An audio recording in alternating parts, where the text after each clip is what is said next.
sih itu hancur. Kita lihat di sini. Ya, sebentar ya, sebentar. Tahan, tahan. Oke, 1, 2, 3. Teksturnya berbeda dengan kopi-kopi lainnya ya. Kalau kita lihat. Ulang bang, kamera action. Oke. Kan tojin atau kopi bang? Bang Dinaro pakai bahasa Jerman lah. Tapi kon garamnya kon. Non keramiku. Bang Dinaro. Bang semua itu sekarang udah ada. Tapi jadi malu. Bumbunya di situ.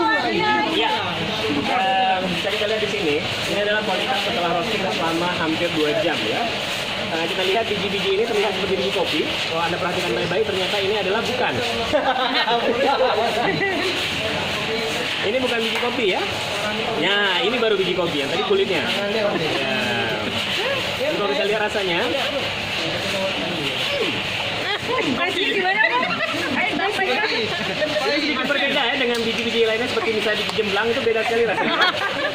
Apalagi dengan